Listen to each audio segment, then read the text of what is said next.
The rain hammered down in sheets, like an endless cascade of silver needles piercing the darkened sky. The night was alive with the sound of the storm, the kind that rattled windows and seemed to echo in every corner of the world. Thunder rumbled in the distance, threatening to shake the ground itself, and the wind howled through the trees, causing the branches to sway and creak with a haunting rhythm. The roads, slick with the relentless downpour, reflected the faint glow of distant streetlights, their halos blurring in the misty haze. The city, usually bustling and alive with the hum of traffic and life, seemed swallowed by the storm. Few dared to venture out in such conditions, but one figure moved through the streets, a shadow among shadows, barely noticeable to anyone who might have been watching. The old man was hunched and unsteady on his feet, his steps faltering as he staggered down the sidewalk. His clothes, once perhaps dignified, were now ragged and worn, soaked through by the unrelenting rain. A bottle of cheap whiskey, clutched in his hand, was his only companion. The smell of alcohol clung to him, thick and pervasive, making it clear that the man had long since passed the point of inebriation. He was a drunk, old, tired, and forgotten by most of the world. His name was Thomas, but few people still remembered it. He had lived most of his life in the city, but now he was a ghost, wandering the streets with no purpose other than to escape the memories that haunted him. Tonight, however, he wasn't just wandering. Something seemed to draw him forward, like an invisible force guiding his unsteady steps, leading him down the wet streets towards an intersection where the storm's fury seemed to concentrate. It was there, at the corner, that he saw the car. The luxury vehicle was sleek and black, its body reflecting the streetlights like a dark, polished mirror. The faint hum of the engine was barely audible over the storm, but the sudden screech of tires cutting through the rain was unmistakable. Thomas stumbled forward, his mind still fogged by alcohol, but his instincts sharp enough to recognize that something was terribly wrong. The car swerved, tires screeching as it lost control, fishtailing across the slick road before crashing into the guardrail. The impact was deafening, the sound of metal twisting and breaking echoing through the night. The car crumpled like paper, its front end crushed under the force of the collision. The headlights, once bright and cutting through the darkness, flickered and died. The engine sputtered, then fell silent. For a moment, there was only the sound of rain. Then, Thomas heard something else, a faint cry, muffled by the storm. A baby. The cry was distant but unmistakable, a soft, desperate wail that cut through the chaos of the crash. Thomas blinked, trying to clear his vision, his senses dulled by the alcohol coursing through his veins. His heart, though slow and battered by age and drink, began to race. He stumbled towards the wreckage, moving with a strange urgency, as if the cries of the baby called to him. The car was a mess, its frame bent and twisted, steam rising from the hood. The windshield was shattered, the glass scattered across the pavement. The air was thick with the smell of burning rubber and gasoline. Thomas squinted through the rain, trying to make sense of the scene before him. A woman lay motionless against the door, her body half hidden by the wreckage. Blood pooled around her, dark and still. Her face was pale, her eyes wide open in the empty stare of death. Her clothes, once elegant, were torn and soaked with rain, but there was no mistaking her beauty. The sharp angle of her neck told Thomas everything he needed to know. She was beyond saving. The baby's cry grew louder, more frantic. Thomas turned his head, following the sound, and saw a small bundle of blankets lying across the seat, its fragile form trembling in the cold. The child alive, but alone in the wreckage, its cries now desperate, almost pleading. But there was someone else, a man, his body slumped in the driver's seat. His face was bloodied, his clothes ripped. He was breathing, though his breaths were shallow and ragged, as if each inhale could be his last.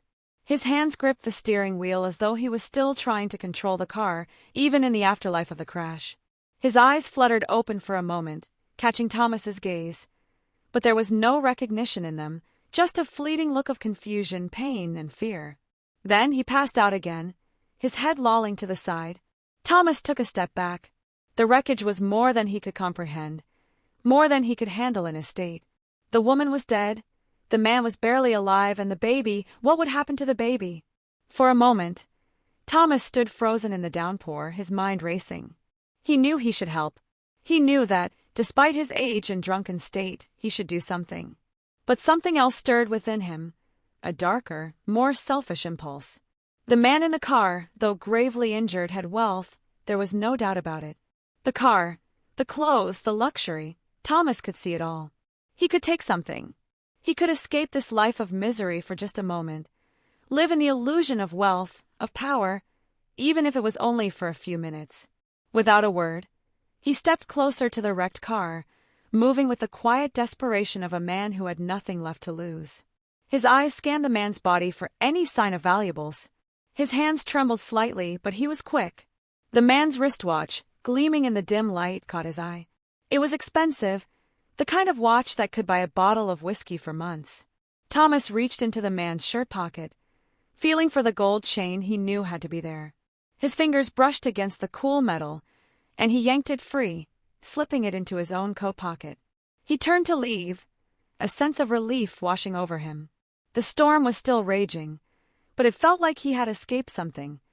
Escaped his own life, if only for a moment. But then, just as he took his first step away from the wreckage, he heard a faint voice. "Thank you." Thomas froze. The man in the car was awake again, his voice weak but clear. His eyes locked onto Thomas, filled with an expression of gratitude, of relief. "Thank you for saving me." The words echoed in Thomas's ears, each syllable striking him like a hammer. The man was alive, somehow, despite the brutal crash, despite the blood and the pain he had survived. And he thought Thomas had saved him. Thomas stood there, staring at the man, unsure of what to do. He hadn't saved him, he had taken from him. He had stolen his watch, his gold. But the man wasn't angry. He wasn't even aware of what had happened. His eyes were full of confusion, but there was a sense of peace in them as well.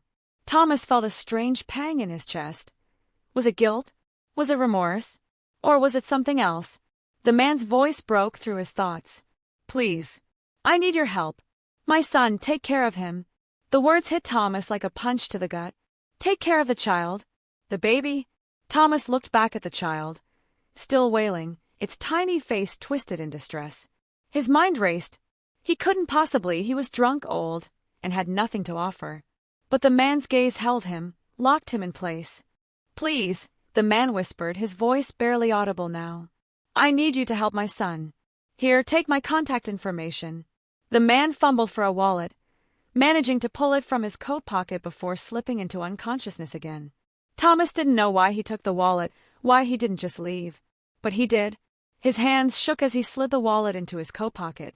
He took a final look at the wreckage, at the woman's lifeless body, the man's broken form, and the crying baby. And in that moment, something inside him shifted. Maybe it was the storm.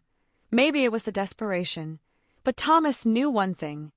His life, in that fleeting moment, had been forever changed. And so had the lives of everyone involved. He turned and walked away, the rain still pouring, but something heavier weighing on him than the storm itself. The rain had stopped by the time Joseph found himself standing at the grand gates of the Jones estate, his heart heavy with the weight of the uncertainty that lay before him.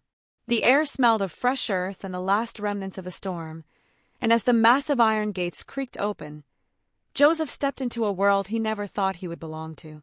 The Jones family mansion was an imposing structure, a sprawling estate that seemed to stretch forever, its stone facade glimmering in the soft light of the morning.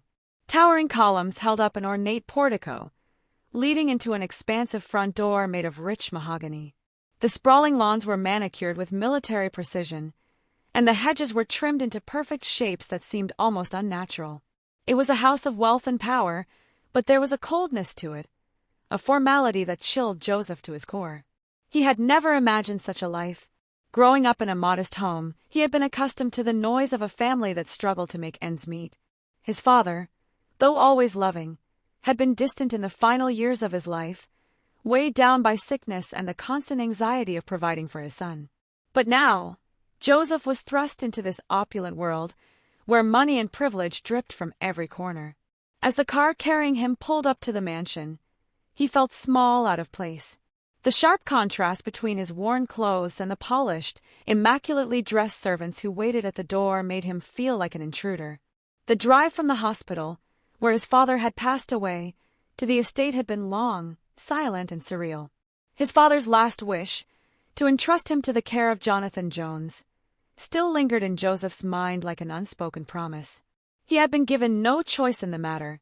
The Jones family, with its wealth and status, had offered a life that Joseph's father could never have provided for him. But as Joseph stood at the doorstep, he wondered what kind of life awaited him here. Would it be a life of luxury, or one of endless expectations and isolation? The door opened before he could knock, and there stood Jonathan Jones, tall and composed, his posture perfect in every sense of the word. His appearance mirrored the mansion itself, sleek, polished, and formal. He was in his mid-40s, with salt and pepper hair combed neatly back, and a face that always seemed to be on the edge of a smile, though it never quite reached his eyes. There was an air of authority about him, an unspoken promise that he was a man who commanded respect. "Joseph," Jonathan said with a warm smile, extending his hand to the boy. "I'm Jonathan Jones. Welcome to your new home." Joseph reached out, hesitating for a moment before shaking Jonathan's hand. The touch was firm, but the smile didn't reach Joseph's heart. He could feel the weight of the house, the wealth, the power in Jonathan's presence. For a brief moment, Joseph wondered if he would ever be able to fit in here, if he was even meant to. "Thank you," Joseph said quietly, though the words felt strange on his tongue. He was grateful for the kindness Jonathan had shown in taking him in, but there was an underlying unease that gnawed at him. Jonathan nodded, his expression shifting from cordial to more serious. "You've been through a lot, Joseph.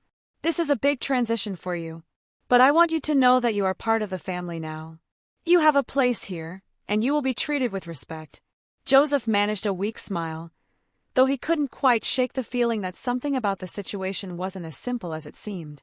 Jonathan led him inside, and the grandiosity of the mansion enveloped him. Everything in the house gleamed. Polished floors, chandeliers hanging from high ceilings, expensive furniture that seemed almost too pristine to touch. There was a sense of order here, a sense that every detail had been carefully planned, and Joseph felt himself being swallowed by it. Jonathan showed him to a large room at the end of a long corridor. It was luxurious, of course, large enough to make Joseph feel small in comparison. A canopy bed sat against one wall, draped in soft white linens. There was a sitting area by the window, overlooking a garden Joseph couldn't yet see. Everything was beautiful, but it felt distant, like a life he couldn't yet touch. "This is your room," Jonathan said as he set down Joseph's suitcase by the bed. "We've made sure you'll be comfortable. You can unpack and settle in, and then we'll have dinner. I'll introduce you to the rest of the family." The mention of family felt foreign to Joseph. What family? The Jones family, or his father's memory? Jonathan's words seemed hollow, as though he was trying to sell Joseph on the idea that he was now part of something grand. But Joseph knew it wasn't that simple. Still, he nodded. "Thank you, Mr. Jones. I'll settle in." Jonathan gave him a curt smile before leaving, the door closing softly behind him.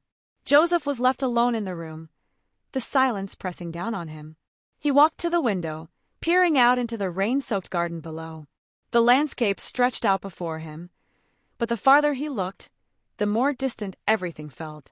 The trees, the flowers, the well-maintained hedges, they all seemed so far removed from his life.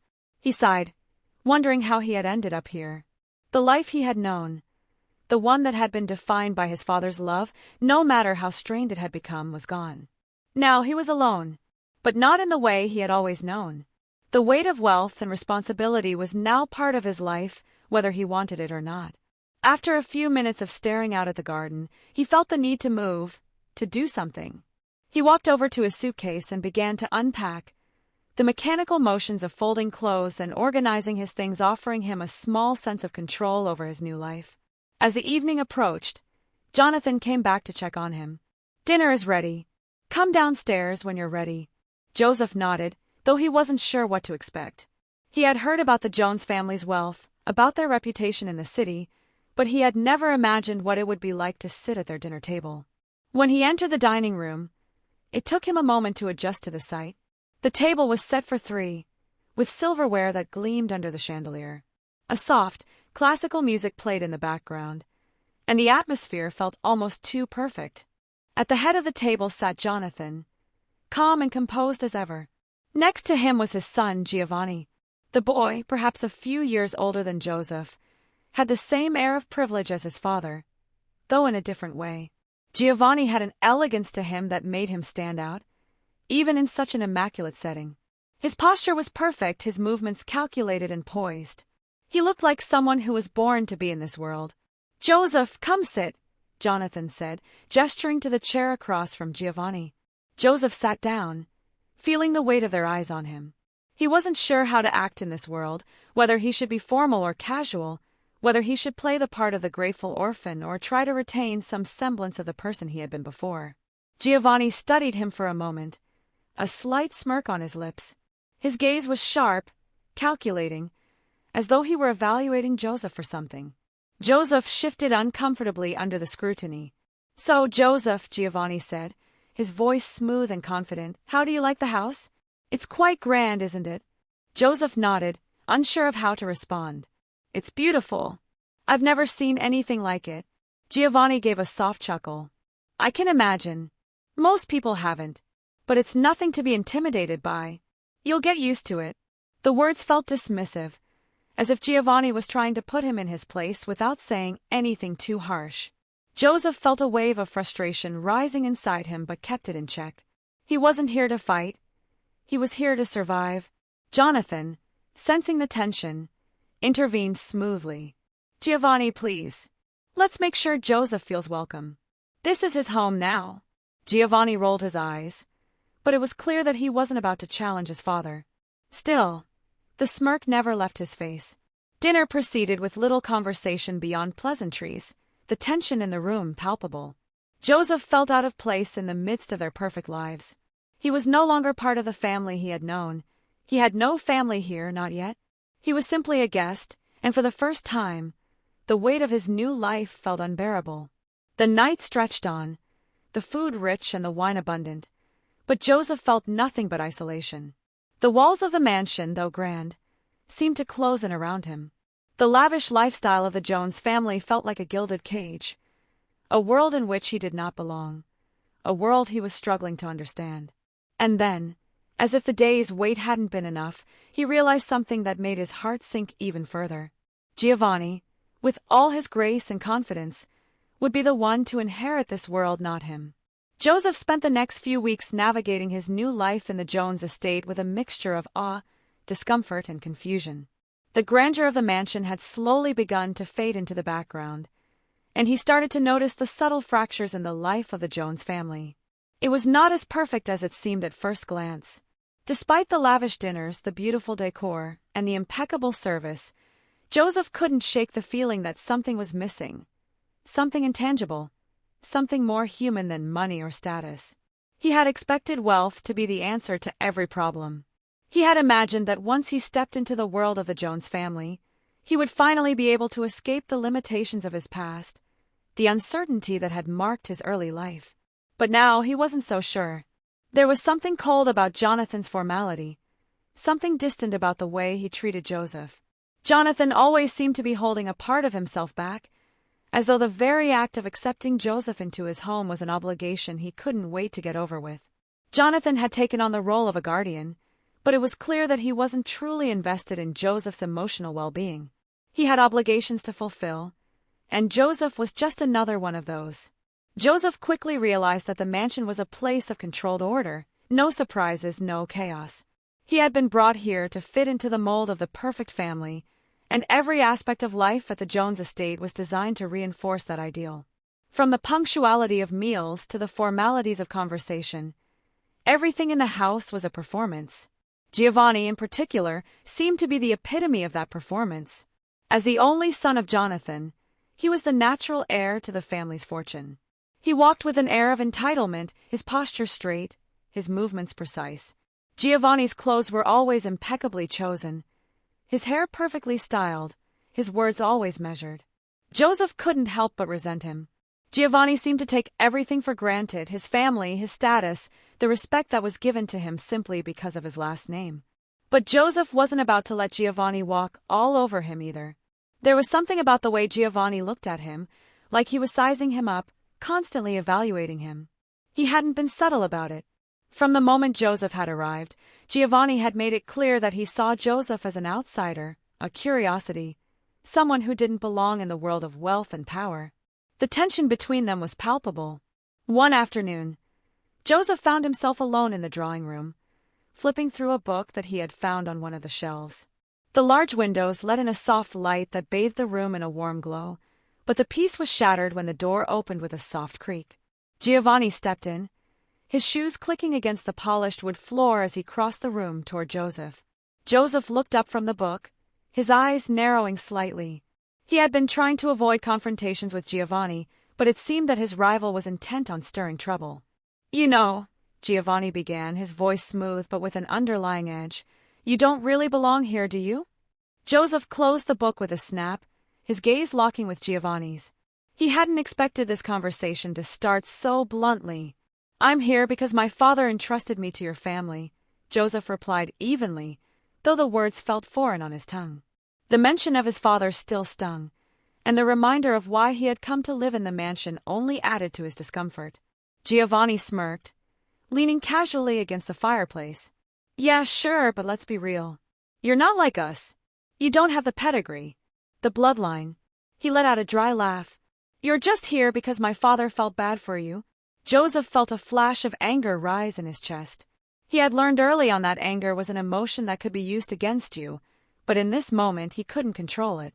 "You don't know anything about me," he said, his voice sharp. Giovanni's expression remained unchanged. He was unfazed by Joseph's outburst, as if he expected it. "I know enough. I know you're not the heir to this house. That makes you expendable." His words were slow, deliberate, designed to get under Joseph's skin. Joseph clenched his fists at his sides, but he took a deep breath, trying to stay calm. He wasn't about to let Giovanni provoke him, not yet. He had to be careful. But there was a part of him that hated how easily Giovanni dismissed him, how he treated Joseph like a second-class citizen in this world. "Maybe I'm not an heir, but I'm not going anywhere," Joseph said, his voice low but firm. "You can't get rid of me that easily." Giovanni's smile widened, but it wasn't friendly.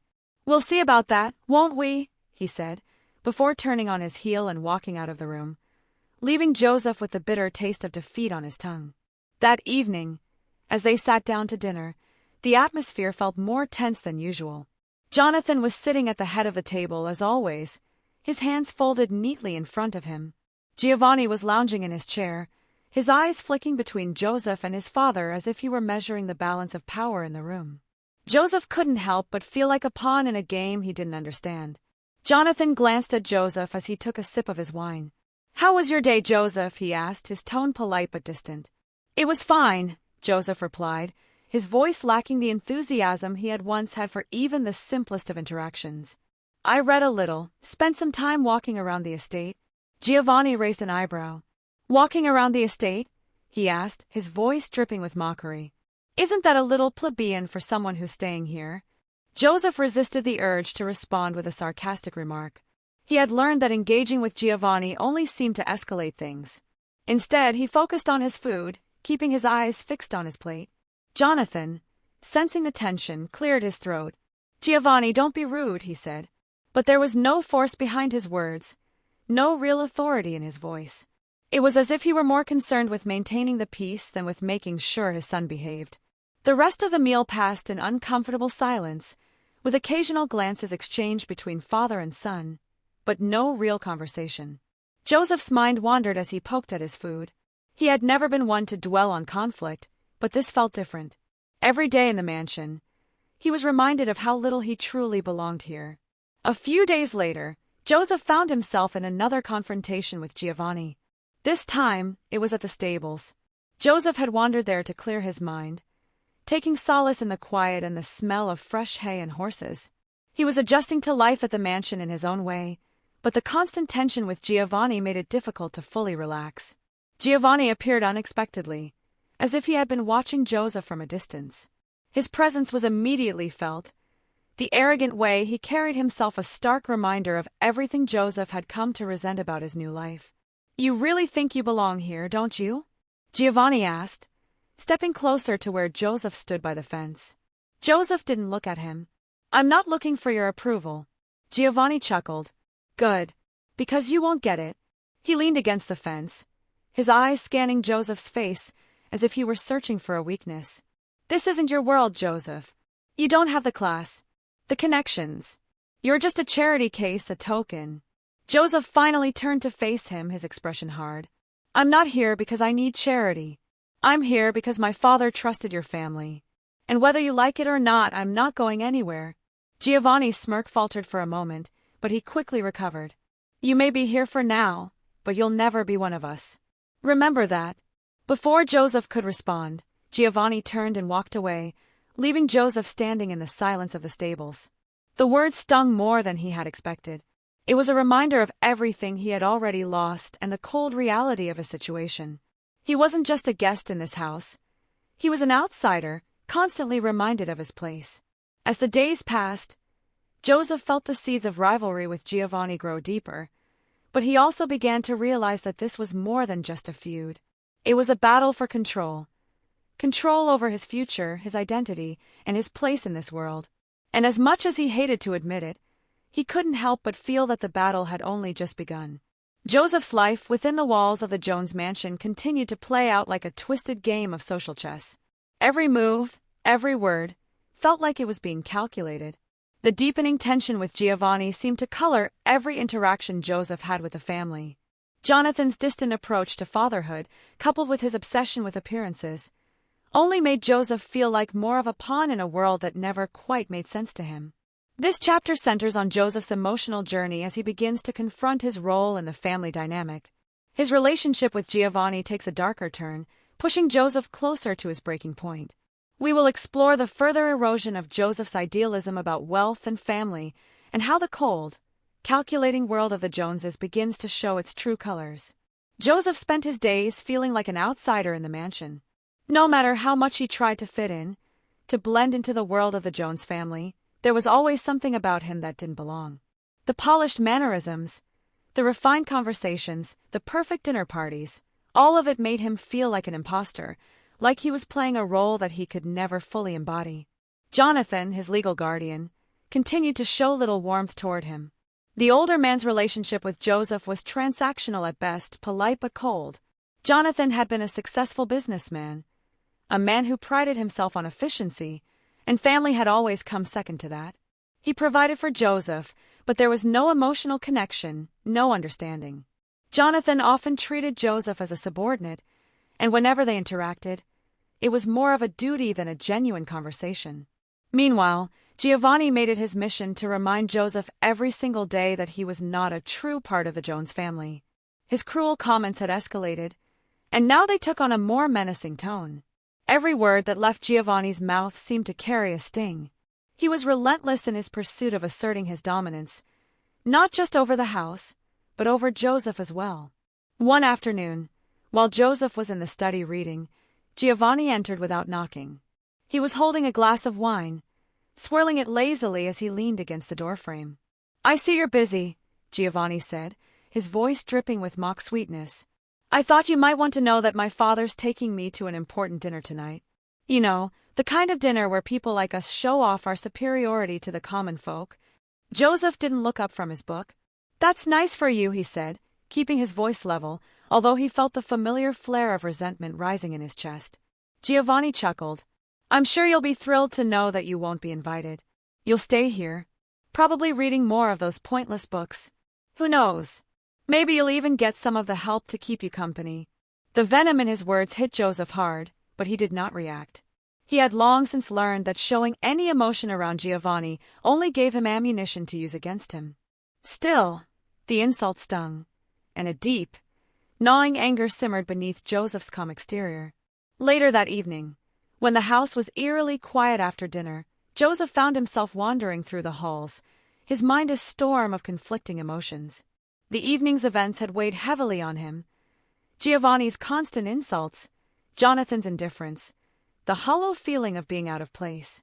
He needed to escape, to breathe outside the suffocating walls of the mansion. As he walked past the library, he noticed a faint light coming from under the door. Curiosity got the better of him, and he pushed the door open slightly. Inside, Jonathan was sitting in his usual chair, his back straight as he read through a stack of documents. The soft glow of the lamp illuminated his face, but it did nothing to soften his stern expression. Joseph stood there for a moment, unsure whether to interrupt. He had long ago stopped thinking of Jonathan as a father figure, but part of him still hoped for a flicker of something more, a sign that his presence here meant more than just obligation. Jonathan looked up, surprised to see him standing there. "Joseph, is something wrong?" Joseph shook his head, stepping into the room. "I was just looking for a little space. I didn't mean to disturb you." Jonathan studied him for a moment before nodding. "You don't need to apologize. If you need time alone, you're welcome to take it." Joseph hesitated before speaking. "I just don't understand why I'm here sometimes. Why am I in this house? Why does it all feel so empty?" Jonathan closed the file in front of him, his face hardening slightly. "You're here because your father trusted my family to take care of you. That's all." Joseph's heart sank at the coldness in Jonathan's voice. He had hoped for more, a kind of understanding, or at least a sense of empathy. But there was nothing there. Jonathan was a businessman, nothing more. Joseph had never been a child in his eyes. "I don't belong here," Joseph muttered under his breath. Jonathan didn't respond immediately, but there was something in his eyes, something that made Joseph realize that Jonathan was not about to change. He wasn't going to be the father figure Joseph had hoped for. He was a man who dealt with things in black and white terms, who kept his emotions in check. Joseph wasn't part of his family. He was just an obligation. The situation at the mansion grew tenser with each passing day. Giovanni's attacks on Joseph became more personal, and the animosity between the two was becoming undeniable. One day, while they were both in the garden, Giovanni confronted Joseph again. You should really know your place," Giovanni said, his voice dripping with disdain. "This house was never meant for someone like you." Joseph's eyes narrowed. "And what exactly does that mean?" Giovanni took a step closer, his face twisted in a cruel smirk. "It means you're not one of us. You're just some charity case. Don't kid yourself into thinking you'll ever be anything more than that." Joseph's fists clenched, but he took a deep breath, determined not to let Giovanni provoke him. He had learned the hard way that any reaction would only feed into Giovanni's cruelty. But this time, something inside Joseph snapped. His anger, his frustration, everything that had been building up inside him boiled over. Without warning, Joseph lunged at Giovanni, tackling him to the ground. For a moment, the two of them were locked in a struggle, fists flying, the sound of their grunts echoing in the otherwise quiet garden. But as the fight went on, Joseph began to feel the weight of his actions. The adrenaline, the rush of anger began to dissipate, and what was left was the stark reality of what he had just done. Giovanni, breathing heavily, pushed Joseph off him and stood up, brushing dirt off his clothes. His eyes were filled with rage. "You really think you can get away with that?" Joseph stood there, panting, his hands still shaking. He had lost control, and now there was no going back. He had given into the anger, and he knew that this would change everything. After the fight, things between Joseph and Giovanni became even more strained. The household was filled with whispers, and Jonathan was quick to step in, reprimanding both boys for their behavior. But even as he scolded them, there was an underlying tone of indifference in his voice. It was as if the incident was just another minor inconvenience in the grand scheme of things. Giovanni, on the other hand, was seething with rage. His pride had been wounded, and he made it clear that he wouldn't let Joseph off so easily. The days following the fight were tense. Every interaction was laced with animosity, and Joseph could feel Giovanni's eyes on him, constantly measuring him, waiting for the next opportunity to strike. Joseph, for his part, tried to retreat inward. He focused on his studies, spending more time alone in his room or in the library. But the isolation didn't help him. It only made the walls of the mansion feel even more oppressive. He couldn't escape the fact that his situation was only growing worse. The mansion, once a symbol of opportunity, was becoming a prison. The Jones family, who had seemed like a lifeline, were now nothing more than the prison guards. And as Joseph lay awake at night, staring up at the ceiling, the weight of everything that had happened pressed down on him. He had tried to fit in, to find his place in this new world. But now, he couldn't shake the feeling that he had lost himself in the process. He had become someone else, someone angry, resentful, and lost. This chapter is a continuation of the deepening emotional turmoil Joseph faces. It will be filled with tension, introspection, and crucial moments of reflection. The internal conflict within Joseph will come to the forefront, and the stakes for his relationship with Giovanni will escalate. His relationship with Jonathan will continue to deteriorate, and by the end of this chapter, Joseph's actions will irrevocably change the trajectory of his life in the mansion. The days following the fight between Joseph and Giovanni were filled with an almost suffocating tension. Every interaction felt strained, as though both boys were waiting for the other to make the next move. For Joseph, the weight of his actions pressed down on him. He had never meant to lash out at Giovanni in such a way, but the years of bottled-up resentment had finally exploded. He felt an undeniable sense of regret, but at the same time, he couldn't shake the feeling that Giovanni deserved it. However, in the back of Joseph's mind, a deeper question loomed. Was he becoming like Giovanni? Had he allowed his rage to consume him, just as Giovanni had done to him for so long? Joseph spent the following days in a haze of conflicting emotions. He tried to focus on his studies, his only escape from the chaos inside and outside the mansion. But even when he buried himself in his books, the thoughts continued to plague him. There was no peace. At the dinner table, the atmosphere was uncomfortable, the silence thick. Jonathan barely spoke, offering nothing more than the occasional cold comment. Giovanni, on the other hand, had taken a more subtle approach to his cruelty. Instead of directly antagonizing Joseph, he now operated in the shadows, whispering cutting remarks to others when Joseph wasn't in earshot, sowing seeds of doubt about him within the house.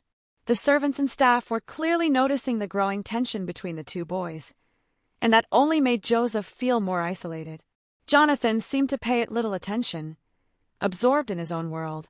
He was a patriarch, and to him, his role was solely to maintain the appearance of a perfect family. His relationship with Joseph was, at best, one of convenience, something to maintain for appearance's sake. Joseph had long given up on expecting warmth or affection from him. The emotional vacuum in the mansion began to take its toll on Joseph. Each day was more of a struggle to maintain any semblance of normalcy. He felt like he was losing himself, his identity slowly being washed away in the current of isolation and cruelty. He was no longer the hopeful boy who had arrived at the Jones mansion, filled with a sense of duty to his late father. He was just another person trying to survive, trying to make sense of a world that had no place for him. Giovanni, ever the opportunist, saw the growing chasm between Joseph and the rest of the family as a perfect opportunity to cement his dominance. While Joseph's internal struggle was intensifying, Giovanni was playing a dangerous game of manipulation. He didn't need to physically confront Joseph anymore. He had learned that all he needed to do was keep him on edge, keep him questioning his worth.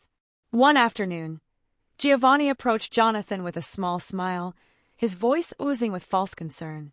"Dad," he said, his tone sugary sweet, "I've noticed how much Joseph's been struggling lately. Maybe it's time to send him to one of those schools for troubled boys. He could use some discipline, don't you think?" Jonathan looked up from his papers, barely acknowledging the comment. "We'll see," he muttered before returning to his work. Giovanni's smile faltered for a brief moment, but he recovered quickly. He had learned early on that his father's attention was fleeting at best, and to get what he wanted, he had to be patient. The cracks in Joseph's armor were becoming more and more apparent, and Giovanni wasn't about to let that opportunity slip by. Later that evening, while Joseph sat alone in his room, a knock on the door broke his concentration. He opened it to find Giovanni standing there, holding a glass of wine in one hand, a smug grin on his face. "You've been acting out of character lately, Joseph," Giovanni said, his voice dripping with mock sympathy. "I don't think the family is going to stand for much more of this." Joseph stared at him, his heart pounding.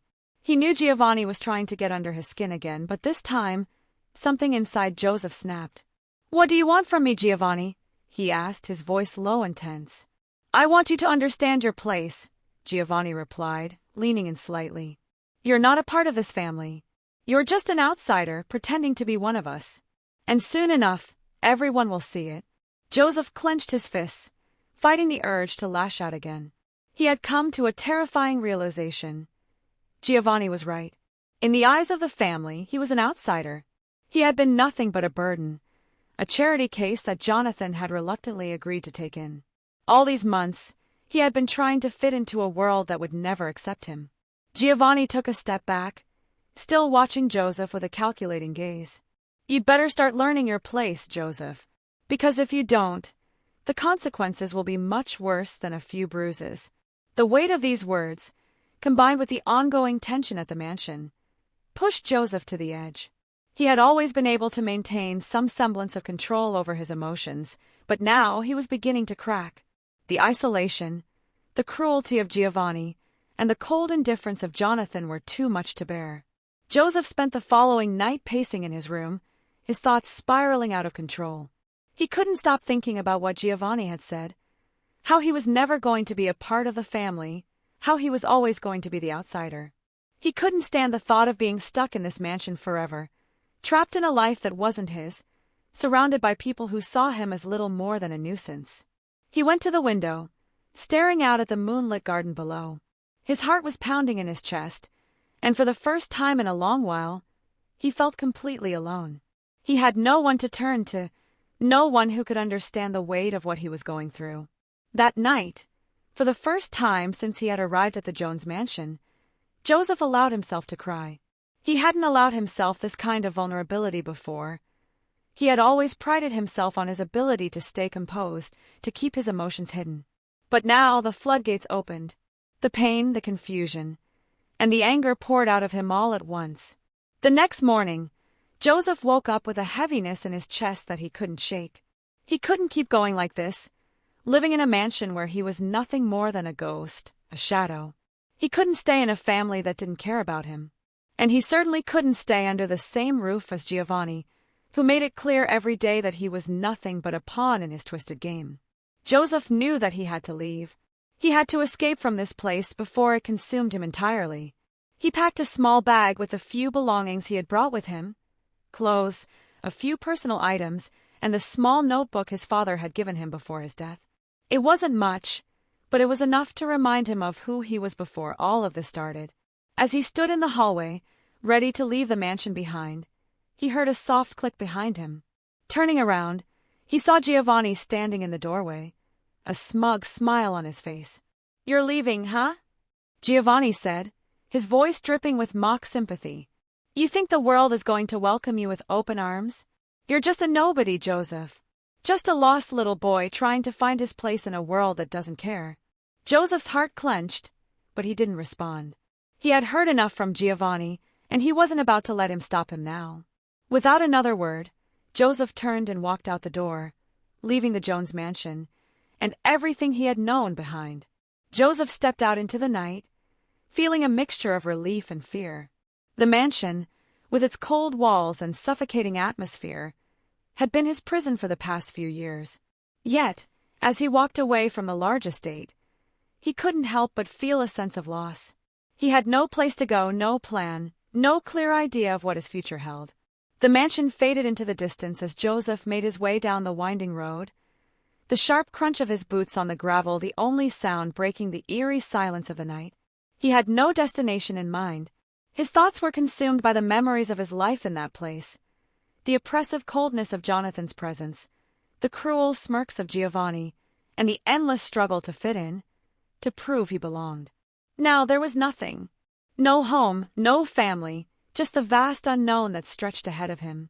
For the first time, Joseph truly realized the weight of his situation. The sense of relief was quickly replaced by the stark reality of his isolation. With nowhere to go, Joseph was forced to rely on his instincts. He wandered the streets aimlessly for hours, his stomach growling in hunger, his clothes too thin for the cool night air. He had always been accustomed to comfort in the mansion, where he was provided with everything he could need. Now he was just another person in the city, struggling to survive. Joseph found an abandoned alley to sleep in, curling up beneath a tattered blanket he found discarded in a nearby dumpster. His thoughts swirled with conflicting emotions: anger at Giovanni, sadness over his lost future, and regret that he had left the mansion. But there was also something else, something deep inside him that whispered that leaving had been the right choice. He couldn't stay in a place where he wasn't wanted, where he was treated as an outsider. But as the night dragged on, Joseph realized just how alone he was. The bustling city, filled with people coming and going, only made him feel more isolated. He felt invisible, lost in a sea of strangers.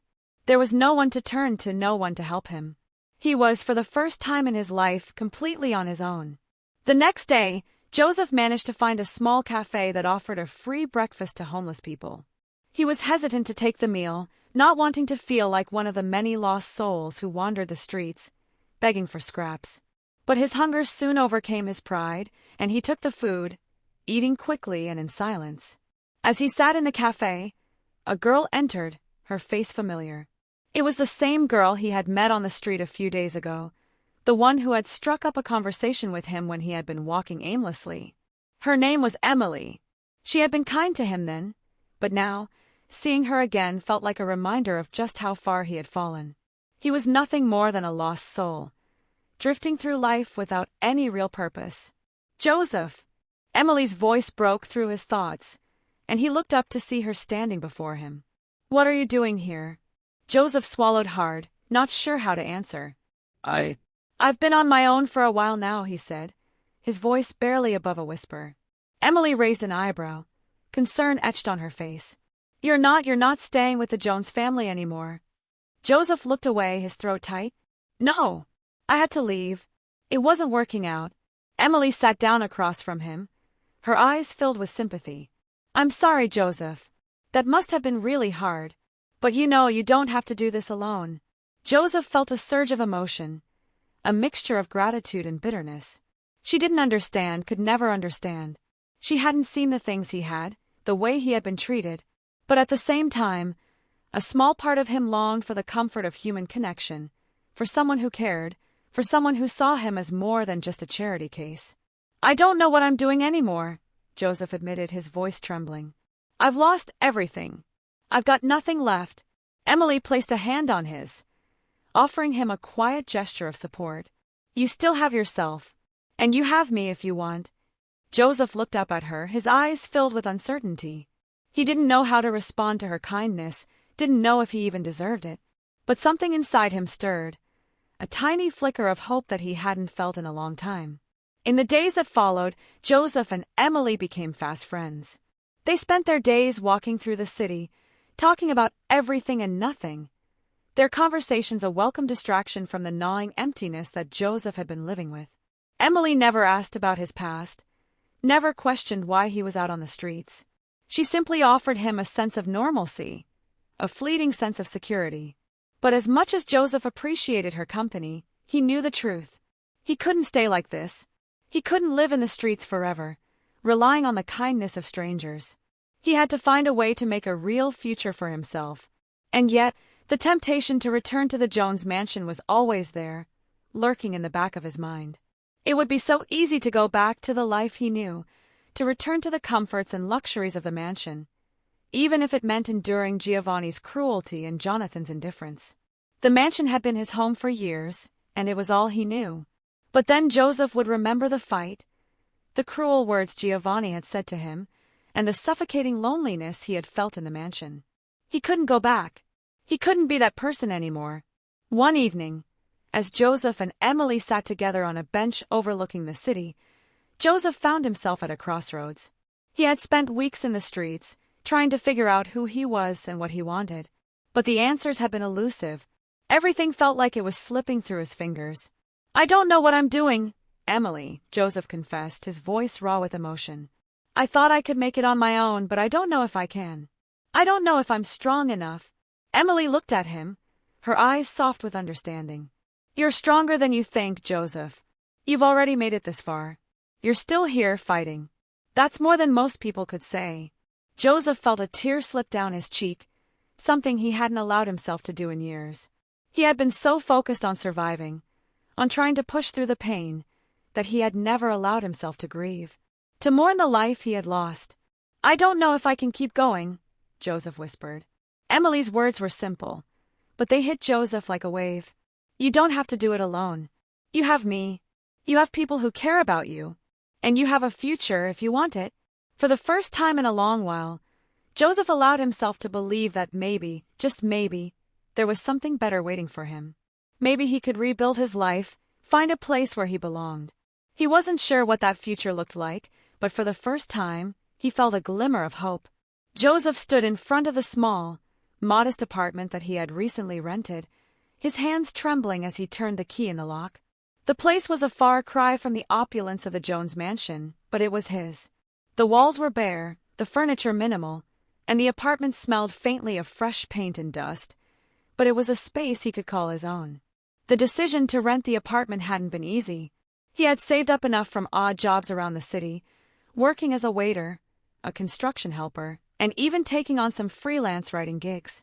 Nothing had come easily, but it had felt like the first real step he had taken in years toward creating a life that was truly his. No longer dependent on the generosity of others, he was learning what it meant to take control of his future. But as he walked inside, the weight of his past crashed over him like a wave. The apartment, though his, felt empty. The silence pressed in from all sides. Joseph sank onto the worn couch, staring at the blank walls, wondering if this was enough. "I'm alone," he whispered to himself, but even as the words left his mouth, he wasn't sure if they were meant to be a statement or a question. It didn't take long for Emily to find out about the apartment. She had been by his side since he left the Jones family, offering support without judgment. She had always been a quiet presence, someone who understood the unspoken weight Joseph carried. She had always known that he wasn't like the other people she encountered in the city. There was a hidden depth to him, a quiet intensity that set him apart. One afternoon, Emily arrived at Joseph's apartment with a bag of groceries, her usual bright smile lighting up the room as she walked in. "How's the new place?" she asked, setting the bag on the counter and glancing around. Joseph offered a half-hearted smile in return. "It's okay. It's small, but it's mine." Emily nodded, her eyes scanning the room. "You'll make it work. You're stronger than you think." Her words were simple, but they carried weight. Joseph wasn't used to this kind of reassurance. It wasn't that he didn't appreciate it, it was just unfamiliar. He had grown so accustomed to the cold indifference of the Jones family, to feeling like an outsider wherever he went, that the idea of being cared for, genuinely cared for, was still a strange concept to him. The sound of Emily unpacking the groceries broke his reverie. She had a way of making even the mundane feel comforting, as though everything would eventually fall into place if he just let it. "Emily, I don't know if I can do this," Joseph confessed, his voice a soft murmur. "I'm starting over, but it doesn't feel like enough. It feels like I'm just drifting, trying to hold on to something that keeps slipping away." Emily turned, her gaze soft but firm. "It's going to take time, Joseph. You can't expect everything to fall into place immediately. But you have a chance now, one that you didn't have before. You're not stuck in that mansion anymore or in your past. You're free." Her words hit him harder than he expected. For a long time, Joseph hadn't allowed himself to feel free.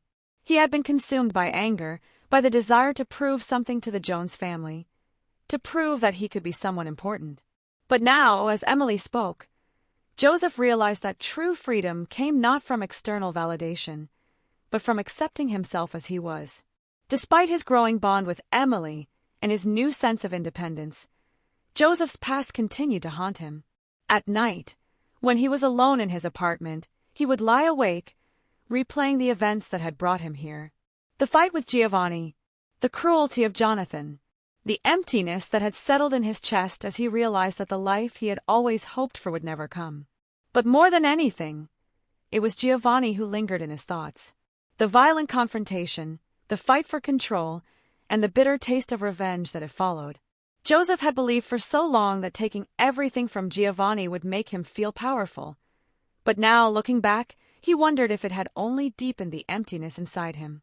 "I can't keep living like this," Joseph muttered to himself one evening, pacing the apartment. "I can't keep pretending like I'm someone I'm not." His fists clenched at his sides, the anger bubbling up again. But it wasn't just anger at Giovanni anymore. It was anger at himself for allowing his bitterness and resentment to define him, for allowing his desire for vengeance to cloud his better judgment. As much as he wanted to move on, as much as he wanted to leave his past behind, it seemed to follow him everywhere. It had shaped him into the person he had become, and it wasn't a person he liked. Just when Joseph thought he had begun to carve out a new life for himself, the Jones family returned to his life in the most unexpected way. Jonathan's presence seemed to loom over him like a shadow, even though they hadn't spoken in months. The mansion was far from Joseph's mind, but the sudden resurfacing of the Jones family created an undeniable tension in the air. It all started with an unexpected phone call. "Joseph, it's Jonathan," came the cold voice over the phone. "We need to talk." Joseph's heart skipped a beat.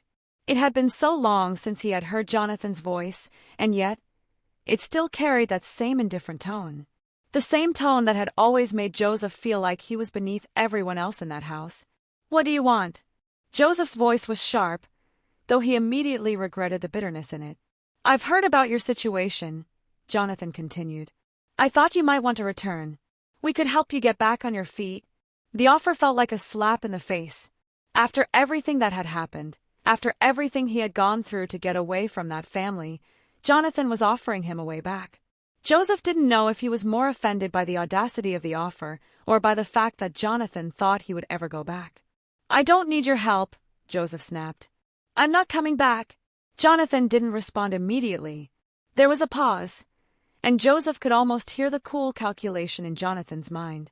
"Think about it, Joseph," Jonathan said finally. "This is your chance. You'll never make it on your own." The words cut deep. Jonathan knew exactly what buttons to press, how to make Joseph feel small and insignificant. It was always like that with him, always making Joseph feel like he was incapable of doing anything on his own. But Joseph wasn't the same person he had been when he first left. He had come too far to go back now. That night, as Joseph lay in bed, the weight of the phone call still pressing down on him, he realized something. Jonathan's offer wasn't a lifeline, it was a trap. It was another way for the Jones family to try to control him, to pull him back into the suffocating grip of their world. But Joseph had made a choice. He was no longer the person he had been when he first entered their lives. He had changed. He had Emily now. And though she couldn't take away all the pain or erase his past, she had shown him a way forward. A way out of the darkness. He wasn't going back to the mansion. He wasn't going to let his past define him anymore. "I'll never go back," Joseph whispered to the empty room. "I'll make my own way." The next day, he blocked Jonathan's number and decided that no matter what happened, he would never let his past control him again. He would take control of his own future, no matter how hard it might be. The days that followed Jonathan's phone call were filled with a quiet tension that Joseph couldn't shake. Despite his conviction to never return to the Jones family, his thoughts often drifted back to their world, a world of privilege and power. For so long, he had craved acceptance from that family, yearned to be seen as important, as someone worthy of their attention. But now, as he stood in his small apartment, looking out the window at the bustling city streets below, Joseph realized something important. He had no need for that world anymore. He didn't need the Jones family, their wealth, or their hollow promises. What he needed was to build a life based on his own values, his own desires, not on the fractured image of himself that had been shaped by others.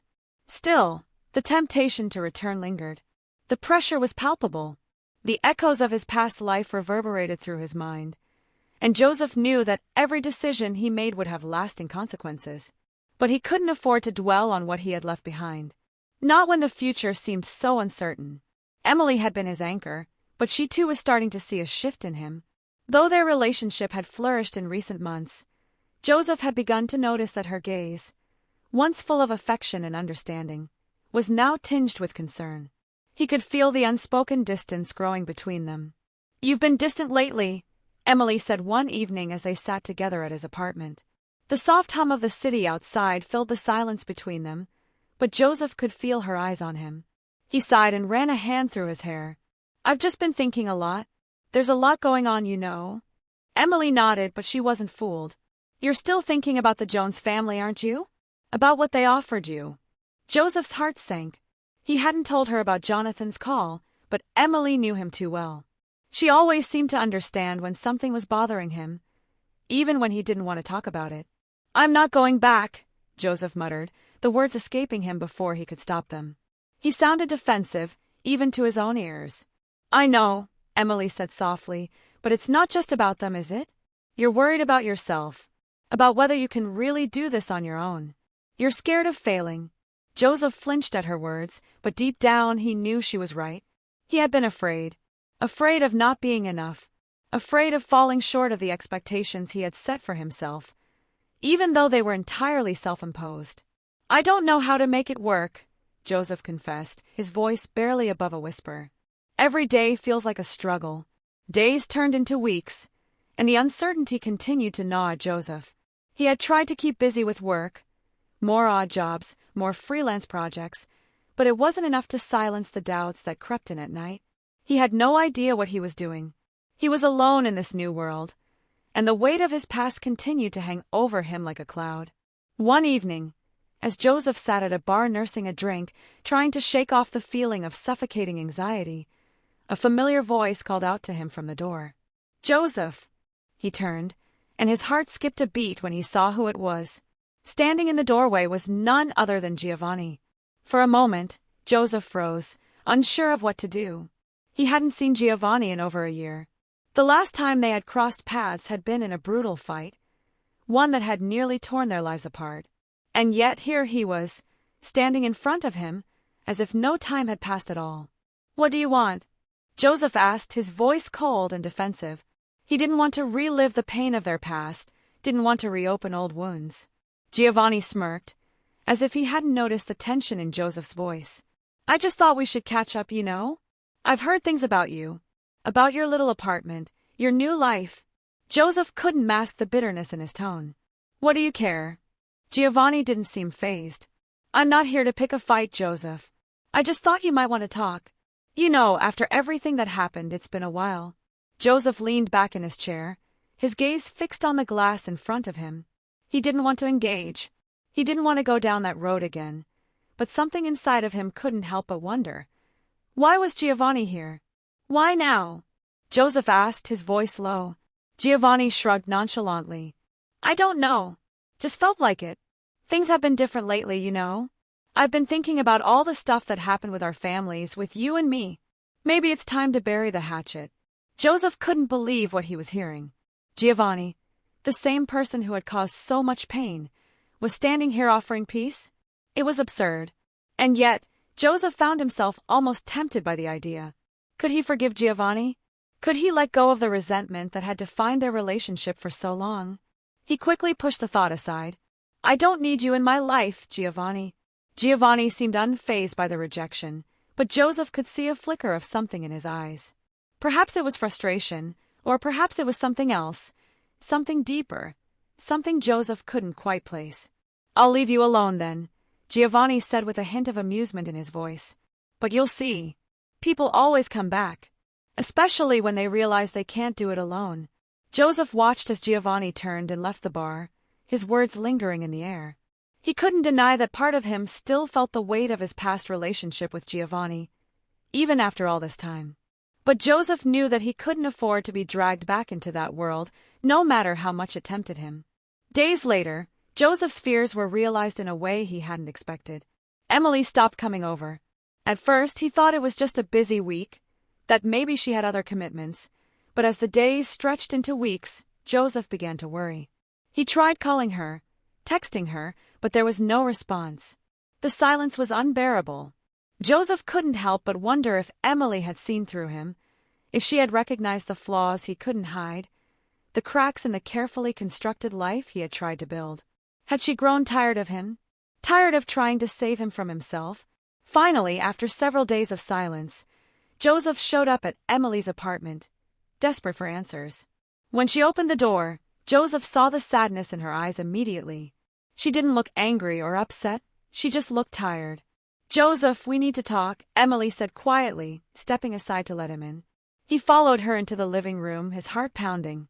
"What's going on, Emily? Why haven't you been answering me?" "I've been thinking," Emily began, her voice steady but soft.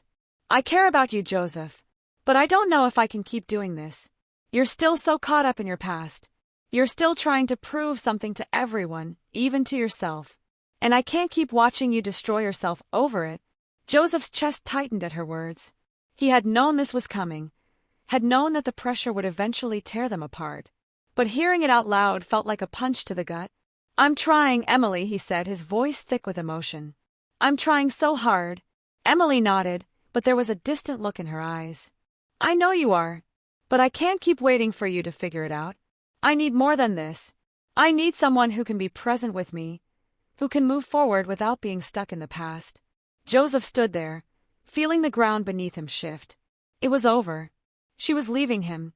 And for the first time, he realized that he had no one to blame but himself.